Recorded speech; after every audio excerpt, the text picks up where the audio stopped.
दिल्ली आणि झारखंडच्या मुख्यमंत्र्यांना झालेल्या अटकेवरून शरद पवारांनी केंद्र सरकारवर हल्लाबोल केला। केंद्र सरकारची ही कृती म्हणजे लोकशाही आणि संविधानावर हल्ला आहे। त्याला वाचवण्याची जबाबदारी ही आपली आहे असं पवार म्हणाले। तर अब की बार भाजप तडीपार या घोषणेचा पुनरुच्चार शिवसेना पक्षप्रमुख उद्धव ठाकरेंनी यावेळी केला। दिल्लीतल्या रामलीला मैदानावर इंडिया आघाडीनं शक्ती प्रदर्शन केलं। दिल्लीचे मुख्यमंत्री अरविंद केजरीवालांच्या अटकेच्या निषेधार्थ इंडिया आघाडीनं एकजूट दाखवली। यावेळी बोलताना राजद नेते तेजस्वी यादव यांनी भाजप आणि मोदींवर जोरदार टीका केली। मोदींची गॅरंटी ही फसवी आहे हे सांगताना त्यांनी अभिनेता गोविंदाचं गाणं सादर केलं। दिल्लीचे मुख्यमंत्री अरविंद केजरीवाल यांची आज आता दुसऱ्यांदा ईडी कोठडी संपली आहे। त्यांना आज कोर्टासमोर हजर केलं जाणार आहे। केजरीवाल दारू घोटाळा प्रकरणामध्ये सध्या ईडीच्या अटकेत आहेत आणि ईडी आज पुन्हा कोठडीची वेळ वाढवून मागण्याची शक्यता आहे। झारखंडचे माजी मुख्यमंत्री हेमंत सोरेन यांच्या याचिकेवर आज सुप्रीम कोर्टामध्ये सुनावणी होणार आहे। विधानसभेच्या अर्थसंकल्पीय अधिवेशनात सहभाग घेण्यासाठी परवानगी द्यावी अशी मागणी सोरेन यांनी केली। हायकोर्टानं ही याचिका फेटाळल्यानंतर आता सुप्रीम कोर्टामध्ये आज या संदर्भातली सुनावणी आहे। भाजप बंदूक लावून दाऊदसारखी खंडणी वसूल करत असल्याचा गंभीर आरोप राष्ट्रवादी शरद पवार गटाचे नेते जितेंद्र आव्हाड यांनी केला। इलेक्टोरल बॉन्डवरून त्यांनी भाजपवर निशाणा साधला। दाऊदने जेवढी वसुली केली नाही तेवढी भाजपने केल्याची टीका आव्हाडांनी केली। एमआयएमचे अध्यक्ष असदुद्दीन ओवेसी यांनी कुख्यात गँगस्टर मुख्तार अन्सारीच्या गाझीपूर इथल्या घरी भेट दिली। यावेळी ओवेसींनी अन्सारीच्या कुटुंबाचं सांत्वन केलं। सोशल मीडियावर ट्विट करत या कठीण परिस्थितीमध्ये आम्ही अन्सारीच्या कुटुंबासोबत असल्याचं सांगितलं। नाशिकची जागा शिवसेनेला सुटेल असा विश्वास शिवसेना शिंदे पक्षाचे आमदार संजय शिरसाट यांनी व्यक्त केलाय आणि त्याचवेळी गिरीश महाजन संकट मोचक आहेत, त्यांनी शेपटीला चिंधी लावून माहितीत व्यत्यय आणू नये असा टोलाही त्यांनी महाजनांना लगावला। नाशिक लोकसभा जागेवरचे दावे प्रतिदाव्यांनी महायुतीच्या वरिष्ठ नेत्यांची अडचण वाढली आहे। नाशिकसाठी आपल्या नावावर दिल्लीमध्ये शिक्कामोर्तब झाल्याचा दावा अजित पवार पक्षाचे नेते छगन भुजबळ यांनी केला। तर भाजप नेते गिरीश महाजन यांनी त्यांच्या दाव्याचं खंडन केलं। दिल्लीमध्ये काय चर्चा झाली हे भुजबळांना कोणी सांगितलं असा सवाल महाजनांनी केला। रत्नागिरी सिंधुदुर्गची जागा ही शिवसेनाच लढणार असल्याची माहिती सूत्रांकडून मिळतेय। वर्षावर मुख्यमंत्र्यांशी मंत्री उदय सामंत आणि त्यांचे बंधू किरण सामंत यांची 2.5 तास चर्चा झाली। यामध्ये किरण सामंत यांच्या उमेदवारीवर शिक्कामोर्तब झाल्याचं समजते। काहीही झालं तरी भाजपला जागा सोडायची नाही असा निर्धार या बैठकीमध्ये झाल्याचं कळतंय। साताऱ्यामध्ये महायुतीचे उमेदवार उदयनराजे भोसले यांच्या विरोधात मवियाचे पृथ्वीराज चव्हाण उभे राहण्याची शक्यता आहे। माजी मुख्यमंत्री पृथ्वीराज चव्हाण आणि शरद पवार पक्षाचे प्रदेशाध्यक्ष जयंत पाटील यांच्यामध्ये बंद दारात चर्चा झाल्याचं कळतंय। कराडमधील पृथ्वीराज चव्हाणांच्या घरी जयंत पाटील आलेले होते। हिंगोलीमध्ये महायुतीची डोकेदुखी वाढली आहे। महायुती आणि शिंदे पक्षाचे अधिकृत उमेदवार म्हणून खासदार हेमंत पाटील यांचं नाव जाहीर झालं।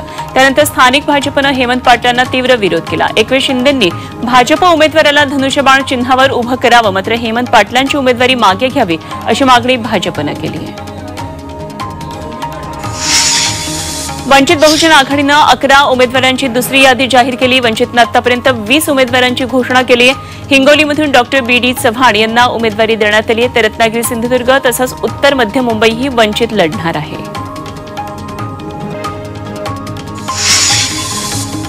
धुळे लोकसभेसाठी वंचितकडून अब्दुल रहमान यांना उमेदवारी देण्यात आली आहे आणि खऱ्या अर्थानं धुळ्यामध्ये भाजप विरुद्ध वंचित अशी लढत होईल असं वंचितच्या युवक अध्यक्षांनी सांगितले। जिल्ह्यामध्ये मुस्लिम समाजाच्या समस्यांना हात घालणार असल्याचं त्यांनी स्पष्ट केलं। नंदुरबार लोकसभेसाठी कोळी समाजाकडून उमेदवार निवडणूक मैदानामध्ये उतरवला जाणार आहे। कोळी समाजाच्या बैठकीत हा निर्णय घेण्यात आलाय। यासाठी इच्छुक उमेदवारांची चाचपणी केली जाणार आहे। तर लवकरच उमेदवारांच्या नावाची घोषणा करण्यात येईल असं बैठकीत जाहीर केलं। महाराष्ट्रात लोकसभेसाठी महाविकास आघाडीकडे उमेदवार नाहीयेत, हात धरून उमेदवार जाहीर करत असल्याचा आरोप अजित पवार गटाचे मंत्री अनिल पाटील यांनी केला। धुळ्यामध्ये पार पडलेल्या कार्यकर्त्यांच्या बैठकीत त्यांनी मवियावर जोरदार टीका केली। महायुती उत्तर महाराष्ट्रातल्या सर्व जागांवर विजयी होईल असा दावा त्यांनी यावेळी केला।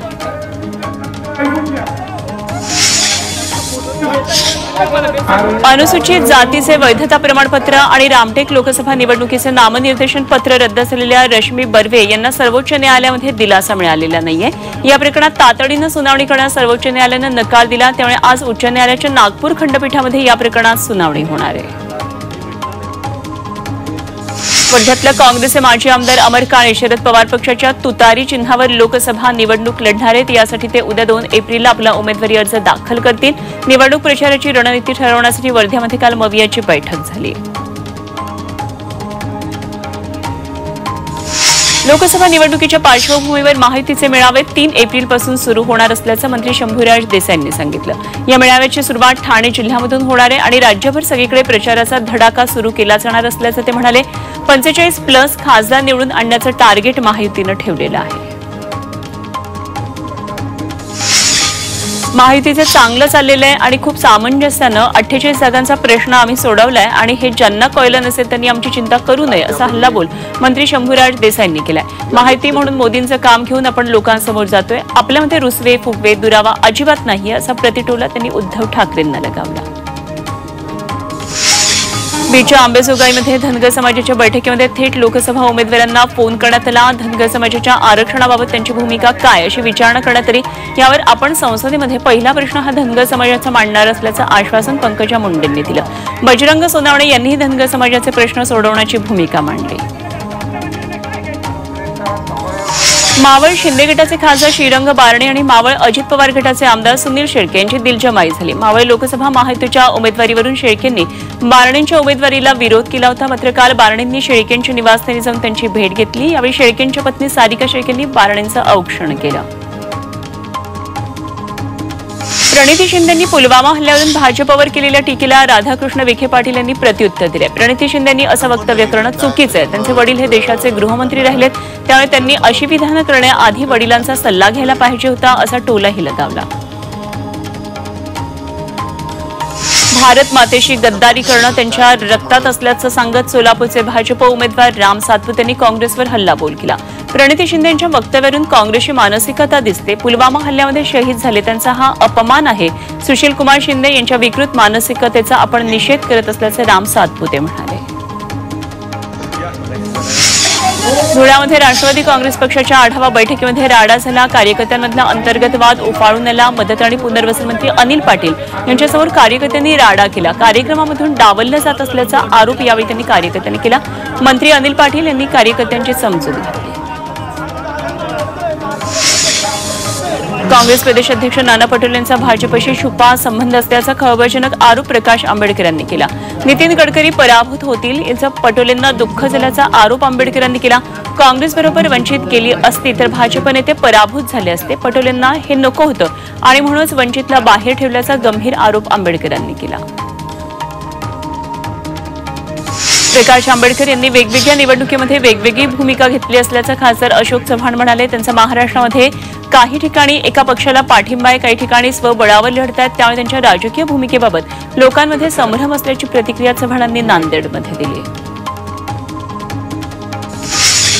वंचित बहुजन आघाडीनं नांदेडच्या जागेसाठी काँग्रेसला पाठिंबा दिला। हा काँग्रेसच्या वसंत चव्हाणांचा दावा खोटा असल्याचं खासदार अशोक चव्हाण म्हणाले। काँग्रेसला पराभव समोर दिसतो, त्यामुळे अशा प्रकारची घोषणा करून काँग्रेस लोकांची दिशाभूल करत असल्याचा आरोप अशोक चव्हाण यांनी केला।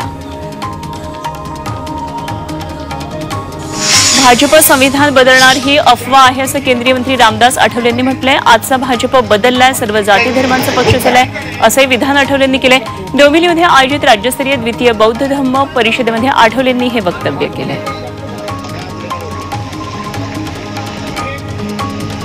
गेल्या 10 वर्षांपासून आपला दररोज जनतेशी संपर्क आहे। निवडणुकीपेक्षा आपलं सामाजिक दायित्व जास्त असल्याचं भाजपच्या भारती पवार नाशिकमध्ये म्हणाल्या। विकासाच्या मुद्द्यावर भाजप निवडणूक लढवते, त्यामुळे लोकसभा निवडणुकीत जनता नक्कीच आम्हाला आशीर्वाद देईल असा विश्वास त्यांनी व्यक्त केला। उपमुख्यमंत्री देवेंद्र फडणवीस यांनी गांधींच्या विचाराचा चित्रपट पाहावा असं आवाहन काँग्रेस प्रदेश अध्यक्ष नाना पटोले यांनी केलं। फडणवीस यांनी मुन्नाभाई MBBS चित्रपट पाहावा, त्यासाठी आपण थिएटर बुक करू असा खोचक टोला नाना पटोले यांनी लगावला।